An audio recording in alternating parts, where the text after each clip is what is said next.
थे। तो जब वो गुस्से में आते तो तब वो यूनाइट हो जाते, तब वो एक पार्टी एक आदमी के खिलाफ गुस्से में नहीं आते थे, वो मुसलमानों के खिलाफ गुस्से में आते थे और फिर वो हिंदू वर्सेस मुसलमान कर जाते थे। आज की तारीख में उत्तर प्रदेश में, बिहार में या आसपास की दूसरी जो हिंदी पट्टी है या जिन्हें काउ बेल्ट कहा जाता है, ये इंटायर एरिया, वहाँ पर मुसलमानों ने बड़ी खामोशी इख्तियार की। मुसलमानों के घर डोजर से उड़ाए गए, मुसलमान चुप रहा। मुसलमानों के बच्चों को लिंची के नाम पर मारा गया, मुसलमान खामोश रहा। मुसलमानों के आसपास बहुत से ऐसे वाक़ात हुए, वहाँ कई तरह से उनको पुलिस थानों में बंद किया गया, उनका जो बाकी मामला हुए, लेकिन मुसलमान खामोश रहा। और मुसलमान ने आज जवाब दिया। उसने दो काम किए, एक अपने वोट से जवाब दिया और साथ साथ में उसने गुस्सा नहीं दिलाया किसी हिंदू को। और जो लिबरल थे, जो बाकी हिंदूज थे, जो समझते थे, जो कभी कभी वो आज उस तरह से नहीं आए। और ये बड़ी वजह रही बीजेपी की मार की। और इस मार्ग में अब बीजेपी उस सिचुएशन पहुंची कि अब बैसाखी की, आपकी नजर में क्या लग रहा है आपको, कौन वज़ीर-ए-आज़म बन सकता है? देखिए, दो फेसेस हैं बीजेपी में जिन पे बात चंद्रबाबू नायडू और ये जो यूपी के बिहार के, यानी बीजेपी के बाहर भी अब की बार चांसेस है कि कोई वज़ीर-ए-आज़म बन सकता है? बीजेपी के बाहर नहीं, बीजेपी से ही होंगे।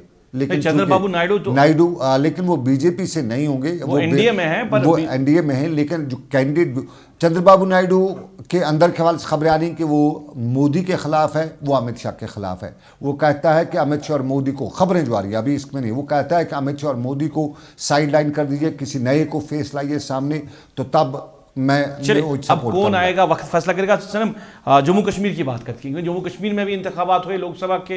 अगर हम जम्मू कश्मीर की बात करें, 5 सीटें जम्मू कश्मीर के अंदर और एक लद्दाख के अंदर जो है वो 2 नेशनल कॉन्फ्रेंस ने ली, और एक बड़ा उलटफेर नॉर्थ कश्मीर की सीट पे हुआ जहां पे इंजीनियर रशीद, जो कि पाबंदी सलासल है, वो जीत कर आए हैं। और लद्दाख में भी इंडिपेंडेंट कैंडिडेट, और जम्मू में रिवायत बरकरार रखी है। बीजेपी ने तीसरी बार डॉक्टर जितेंद्र सिंह और जुगल किशोर जो है वो जीत कर आए हैं। तो जम्मू कश्मीर के हवाले से बात करें सनम, एक तो उमर अब्दुल्ला का हारना और महबूबा मुफ्ती का हारना, इसको, इन दोनों को आप किस नज़र से देख रहे हैं? क्योंकि उमर अब्दुल्ला ने पहले अलायंस तोड़ा ये कहकर कि पीडीपी कमज़ोर है, पीडीपी के पास कुछ नहीं है, और फिर खुद नॉर्थ कश्मीर इलेक्शन लड़ने के लिए गए हैं। उनका हारना क्या नेशनल कॉन्फ्रेंस के लिए सेटबैक है? देखिए, एक बात आज हमें माननी पड़ी इन इंतखाबात पे, ख़ासतौर पे साउथ कश्मीर के इंतखाबात में हमें माननी पड़ेगी। साउथ कश्मीर को मैं चूँकि पीडीपी को बेस कहा जाता था, पीडीपी को साउथ कश्मीर में पीडीपी का बेस माना जाता था, लेकिन जिस तरीके से साउथ कश्मीर के पीर पंचाल के इस तरफ जो इलाके पीडीपी के थे, वहाँ पे जो वोट परसेंटेज हुई, उससे उमर अब्दुल्ला की एक बात साफ हुई कि पीडीपी कमज़ोर थी, कमज़ोर है। ये कल साफ हो गया। ऐसा नहीं है कि हम बताएं उमर अब्दुल्ला, हाँ तब हमें लगता था कि क्योंकि माजी के जो हालात थे उसको देख के लगता था कि वहाँ पे पीडीपी स्ट्रांग है, इसलिए उमर अब्दुल्ला का फैसला जो है ये गुपकार अलायंस को तोड़ना जो है ये सब गलत हुआ। लेकिन एक बात साफ हुई, जो पीर पंचाल के इस तरफ, ये जो मुगल रोड की इस तरफ, चाहे वो पहलगाम हो, चाहे कोकरनाग हो, चाहे अनंतनाग ईस्ट हो, वेस्ट हो, बिजवाड़ा हो, या वची हो, शोपियन हो, ये कुलगाम हो, फिर दमाल हांजीपुरा की कोई हम बात नहीं कर रहे थे, ये जितनी भी सीटें थी, पुलवामा, त्राल, आप त्राल का अंदाज़ा, वहाँ पे पीडीपी के मुकाबले में नेशनल कॉन्फ्रेंस ने लीड ली है। तो यहाँ से हमें उमर अब्दुल्ला के उस बयान की तायीद करनी पड़ेगी कि उसकी असेसमेंट वो सही थी।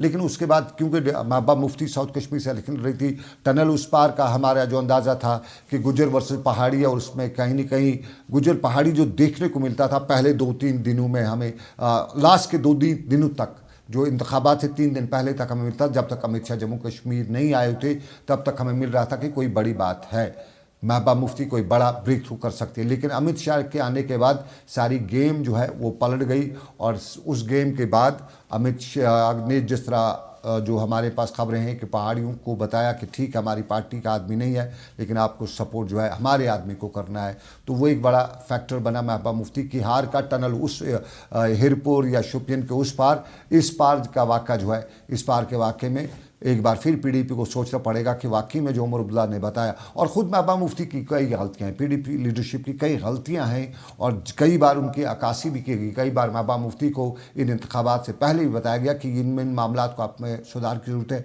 लेकिन महबूबा मुफ्ती को शायद जो उनके आस पास जो लोग बैठे हैं उनको गलत फीड कर तो नहीं रहते, क्योंकि जब भी महबूबा मुफ्ती से सवाल इसके पार्टी लीडरशिप बात करती, वो कहती थी इंतखाबात, पार्लियामेंट इंतखाबात के बाद इस पर बात करेंगे। तो अगर आज उनने पार्लियामेंट इंतखाबात से पहले पॉइंट्स पे, उन जो टर्म्स एंड कंडीशंस पे कहीं ना कहीं बात की होती तो आज महबूबा मुफ्ती के लिए इतना बड़ा सेटबैक नहीं होता। लेकिन जब तक आप बात कर रहे हैं उमर अब्दुल्ला की हार जो है वो एक तूफ़ान था।